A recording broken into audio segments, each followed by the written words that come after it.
Hello, everyone, and welcome to the final 9 holes of the 2018 Throwdown the Mountain 6, presented by Discraft and Sun King Disc. Terry Miller, the disc golf guy, and I've somehow convinced Dana Vicich to rejoin me for the back 9. Dana, we saw Paul McBeth seem to be in control. Looks like he's going after his first win in the last 10 events, or maybe even in the last 11 events, that is. Is anything going to be able to catch him? Is any one or anything can happen? It's going to take a lot. I'm calling it. We're going to see Paul in the winner's circle, but hey, we got 9 holes. Let's see what Matty O can do. Matty O is the closest at the moment. He's 5 down for the round out of the first 9 holes, and unfortunately, 5 down still puts him back one more stroke than where he started to McBeth. Well, that's a good start here for Matty. If seeing Paul hit a tree, if he can get up there and chisel one away soon, that's he might be going the wrong way. He is. I talked quite a bit. Hole 10, easily the most challenging par 3 out here on the course in terms of walking away with a birdie 2. There's so much danger, and if you are not clean off the tee, you're going to be probably fighting just to get the 3. And we've seen 3 or 4 shots so far, and I'm not sure these guys are quite dialed. No. Now, did we see Paul hit the left gap in an earlier round? We have. Paul's actually was about 12 feet the first round and about 20 feet the second round, and he may have 2 of only a handful of birdies on this hole throughout the tournament. And this round he misses, and he throws that one up. It plays the skip, and that was a great shot. I can't. Wow, that was. If you had, Hey, you thought Paul's was great. Look at Mosier throwing in.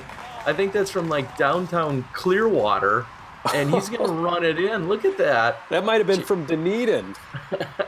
What a shot by Jamie Mosier. That's a good way to get on track for the back 9. I still think, you know what, I'm gonna put on record. I still think Paul's upshot was better than Jamie. Jamie's went in, but Paul's was more impressive. Ouch! We're gonna get some hateful comments for that idea. Oh, that was a great shot by the sauce, but Paul's that was cool.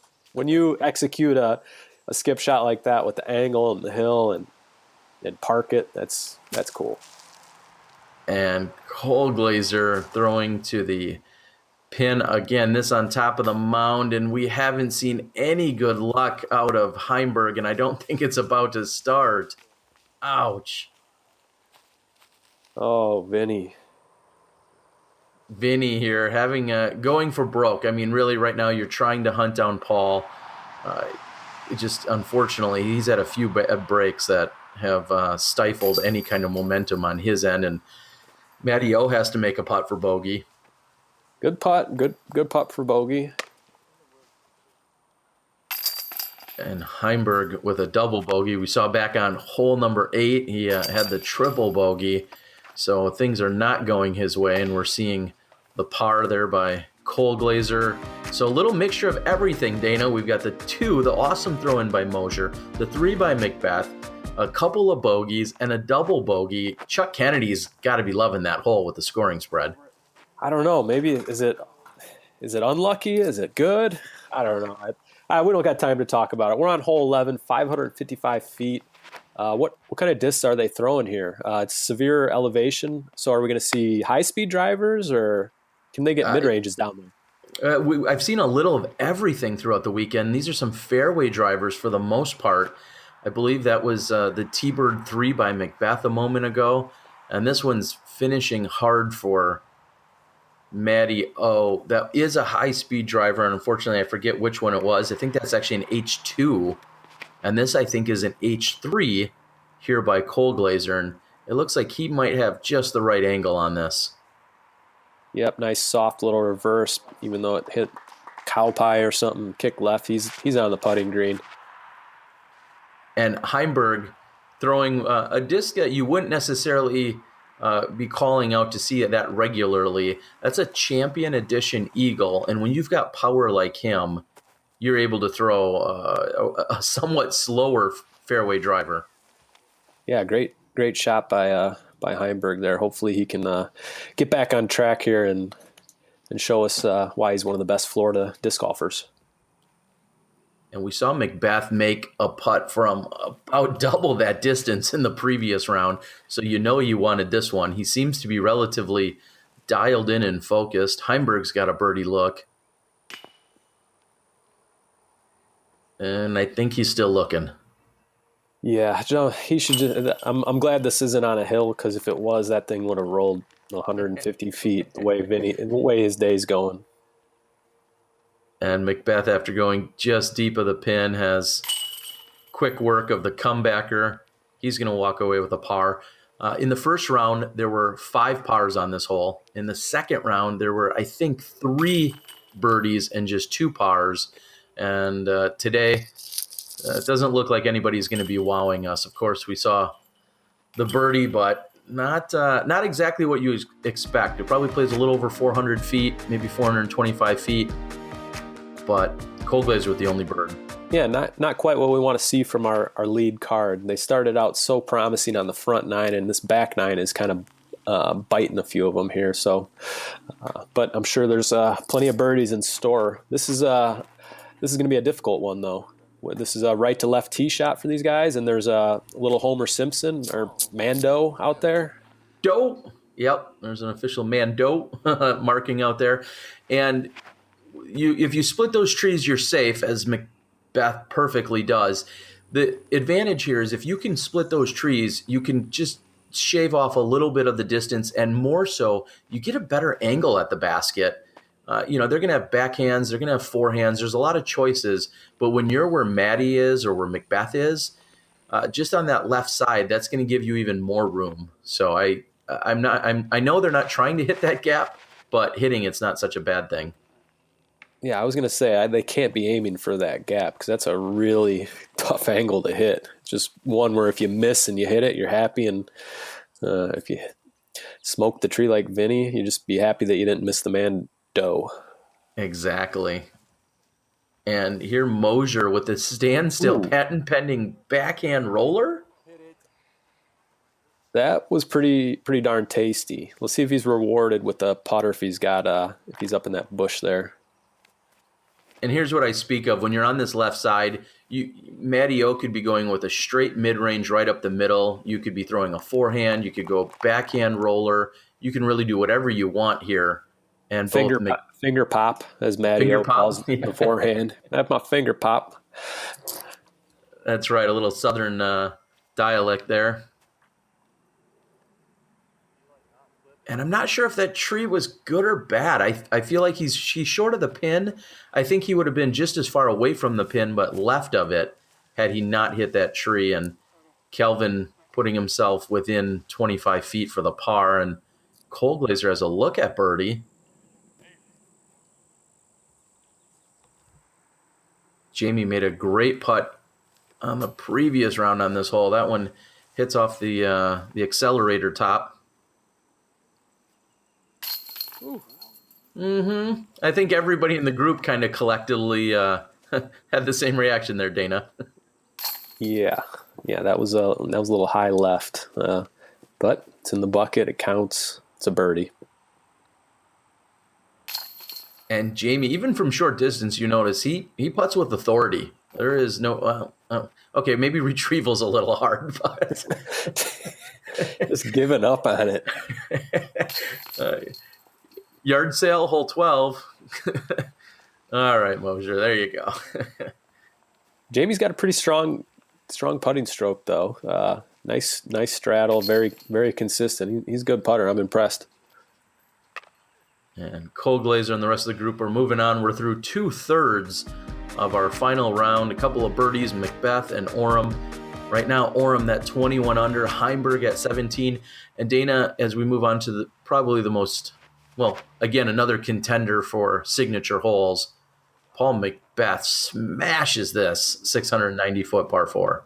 Was that a destroyer he threw? That looked like some sort of yellow disc. Do you know what that was? It is. It's one of his 6 or 8 destroyers that he keeps in his bag. And, I know I've been harping on it throughout the weekend, but angle of release is so critical here. The mistake is people throw it flat, and then it may hyzer out on you. You need to throw it with the nose down. In fact, Dana, somebody wrote me and said, hey, I listened to that comment from the commentary, and I went out and got a downhill ace the next day. So I'm just saying. All right. You're I love it. You're always trying to take credit for stuff. Well, I mean, I all but threw this guy's disc, so. Hey, get in where you fit in. Look at this by Heimburg. He Ooh. crushed it the day before. If he needs a little reverse skip. Play it off the gallery maybe, or clearing everyone out. Most of those guys were probably not thinking that somebody would actually throw it that far.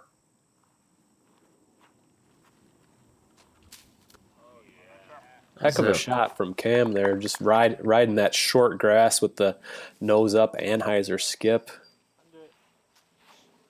It looks like, is Matty snookered back there? Is he going to have a putt? Yeah, he's really tough, and he's tight to those trees. And Mosier, who's got a relatively easy approach, unfortunately, makes a pretty simple mistake there. And both Mosier and Matty are going to have tough looks there. Wow, what a beautiful for eagle.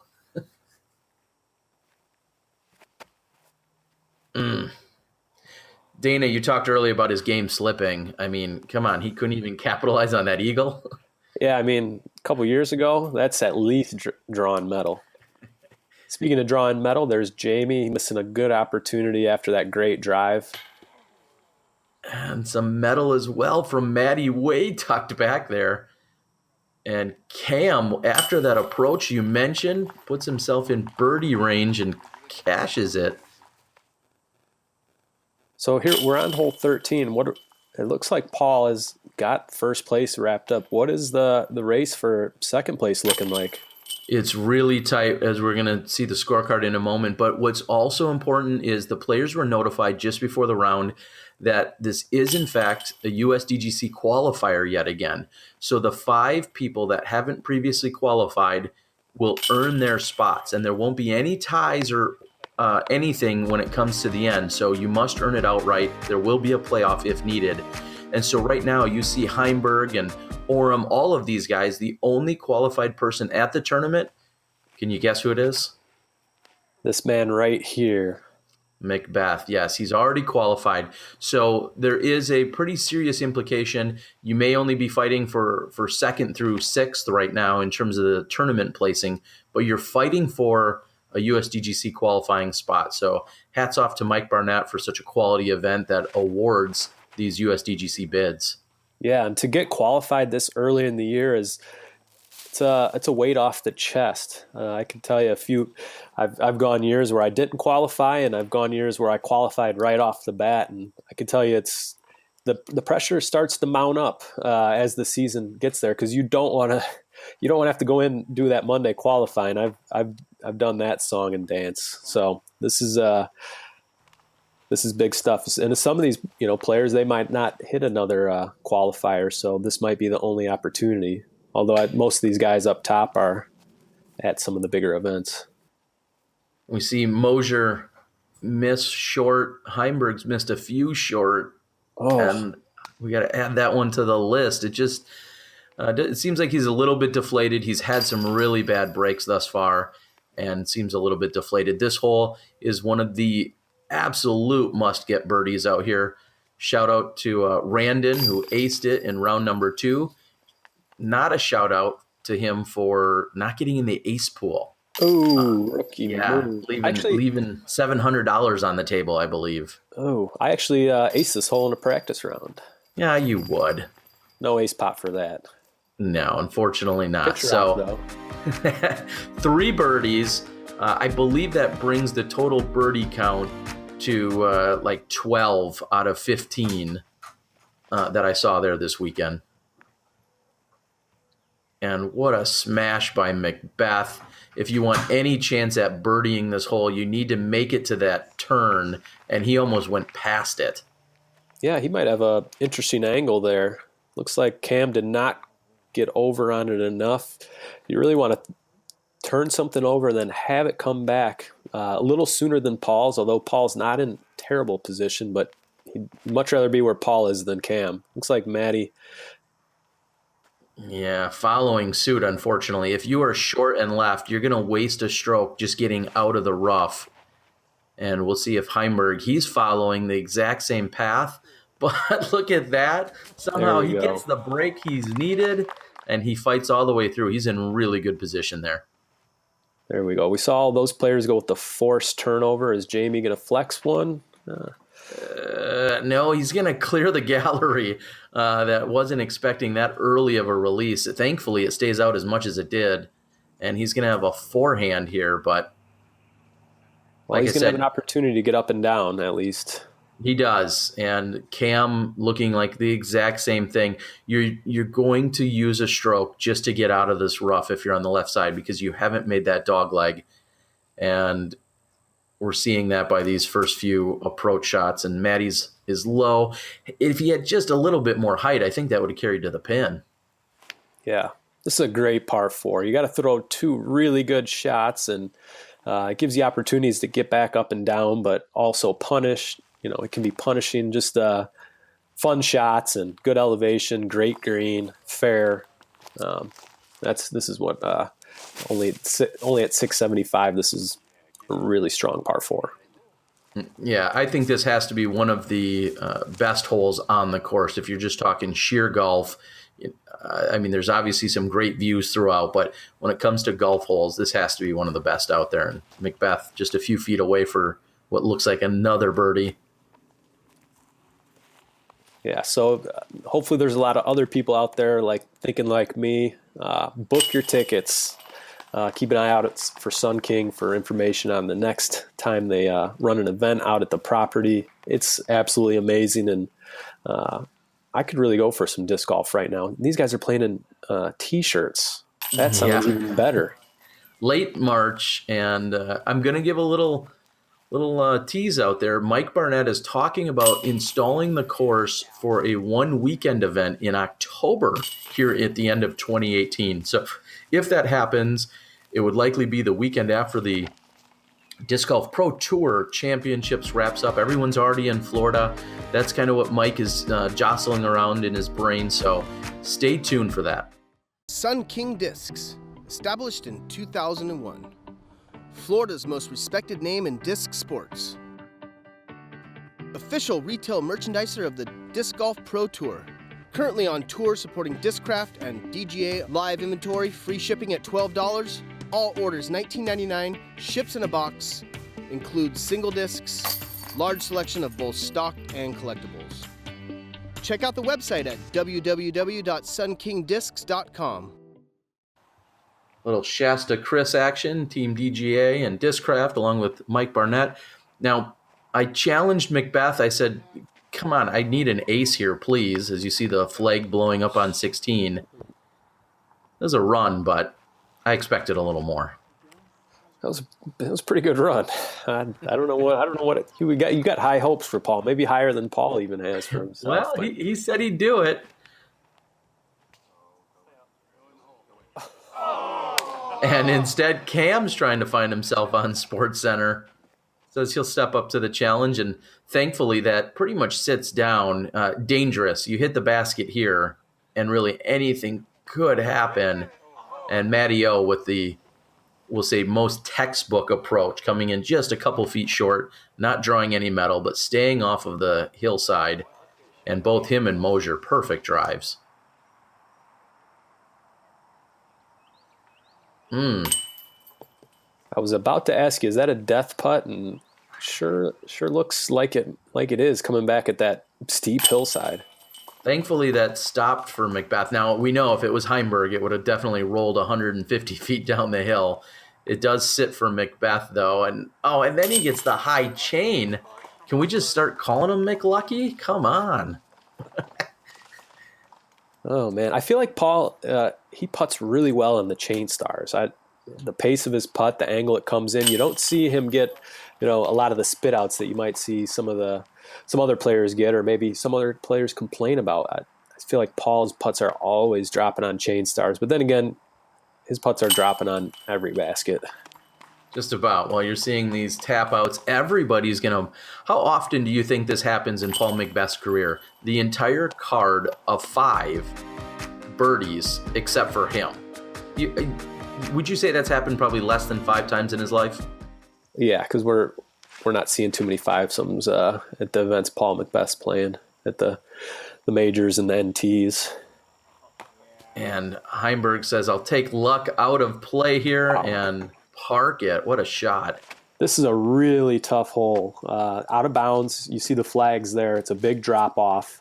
And looks like, yep, Cam found it. But you got to power over on it as a righty, but not too much because you don't want to cut roll back. Looks like Matty hit it nice.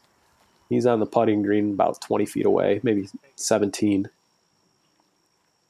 Mosier going with a buzzing right through the trees on that side, and carries it all the way to the pin. Ooh. 355. I'd have to say that's saucy if you're in the Mosier camp.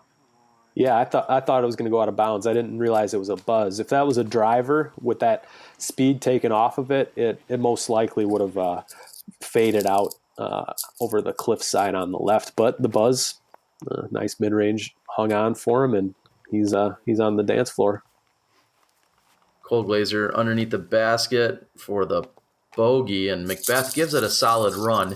We saw him make a phenomenal putt in round number 1 there. And Matty O keeping his charge. Yeah. Did Paul go forehand on this hole every round? Now I don't recall, to tell you the truth. He's throwing that McPro Rock 3 so good, and he's throwing it times where I'd think that maybe he'd throw a forehand even, what I've been seeing this year out of him, and so it was a little bit of a surprise seeing him go forehand. But that definitely the forehand takes the cliff out of play, and he's he's coasting in right now. Yeah, not too many concerns. I know it's itching at him a little bit. He's now missed the birdies on 16 and 17. And the only blemish he had during round number 1 was a bogey on 18. He came back with the birdie during the second round, and today he's gone par on 16 and 17, and the obligatory high fives and fist bumps, and plenty of daylight. We started a half hour earlier, and things moved along a little bit quicker. And one of the most beautiful shots and one of the most fun shots in all of disc golf coming up here, Dana. Yep, at one of the most fun courses I've ever had the opportunity to play. And again, I got to watch that fly before I talk. And Heimburg flirting with the OB there as he goes and powers all the way into that area, that low-lying area where the OB is. Matty O, that high ear height release as he pulls through. Yeah, it looks like it's a good shot, nose up just a little bit. It's going to take him away from where he wants to be, heading towards the gallery. But I just want to, real quick, it's so hard to run a nice tournament, a well-ran tournament, but then you add in the temporary aspect of it, temporary course that is, and just hats off to Mike Barnett. Quite an undertaking, and to hear that he's considering doing it again in the fall, and that's awesome to hear. But man, that guy, he's a hard worker. So make sure you go out there and support Sun King, because Mike's doing some good stuff in the sport, and definitely some good stuff this weekend at the Throwdown the Mountain. You're right, and no one hustles as hard as Mike Barnett does. I want to thank him, along with Discraft, of course, for being here at the event. I want to thank Jeff and his girlfriend Hannah, who were so helpful throughout the weekend, the readers, who are our gracious hosts, Paul McBeth for having them even consider having me show up and be a guest for the weekend. This property is special for a lot of reasons to a lot of people, as we're watching some formalities. McBeth throwing up toward the pin, and it looks like it gets a little bit hung up. As I not so eloquently pointed out as we opened the first round, Mike Barnett is talking about moving this to a 3-weekend situation come 2019, just to accommodate a few more players and to spread things out, get more people to come and experience this amazing course. It's a ton more work, but if anyone's up for it, it would be Mike Barnett. Really good And shot from Cam there. there it is. McBeth's got a birdie look after we just saw Mango Steve. Ah. And, you know, Paul would have loved to run that down to end his weekend. He's already got the win wrapped up, so what's the next best thing but jamming a huge putt? Fortunately for him, he's going to have to tap out for the win. Yeah, and if you go back and read his lips, you see him mouth, I think, par, par, par. And he knows that even for McBeth, even with a sizable lead, he still wants to get every birdie out there and available. And he finishes, by his account, on a little bit of a weaker note with the par, par, par on 16, 17, and 18. And Heimburg taps in. Got to give it to Jamie. He had a really rough front stretch and pulled it together nicely on the back. And I want to say he might be finishing up there in the top unless someone from the second card really shot well, but he might be going to the USDGC. There ultimately was a playoff for a few of the remaining USDGC spots. We'll post those in the comments, let everyone know. And McBeth is going to take the obligatory last one. And I catch up with him immediately after the round to see what he has to say. He's going to walk past me here, and he says he wanted it. Thank you for joining us, Dana. Let's catch up with Paul McBeth. We'll see you next time.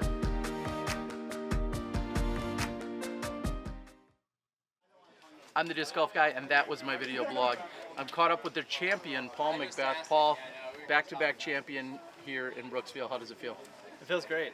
It's been a while since I've had a win, almost back to last year, but it feels good. It feels good to play 3 solid rounds. You shot 50, 50, and then 51. It all came down to that final putt on the final hole. Come on, what happened? Yeah. 16, you wanted the ace, so you had me run it. So that might have been where I slipped up, but 51, still enough for the win. So it was a good weekend out here. You played really solid. You talked earlier as this week got started about just how impressive this facility is. What do you think we should see out here in the future? A few longer holes. I think with the terrain that they have out here and the way that the trees and just the ground, the way that just lays out is incredible. There's so many other holes that you see while you're walking, in between the holes that we're actually playing. So it'll be really impressive to see what they can do with this property and see how much they really want to extend it. Well, we'd love to see you out here next year. I know Mike from Sun King, his staff, his crew has worked tirelessly throughout the last few weeks to make this course as amazing as it is. And hopefully we'll see you again next year. Can you put it on the calendar? There's a good chance that it'll be on the calendar. Yeah, he wants something like a three-peat. Well, that's Paul McBeth. He's your champion. I want to thank Hannah and Jeff and Mike and the crew, along with Sandy and Dwayne, 2 of the greatest hosts that we've ever experienced. We appreciate you guys so much for the hospitality. Everyone else here in Florida and everyone, including Discraft, thank you so much. That's your Throwdown the Mountain 6. We'll see you guys next year.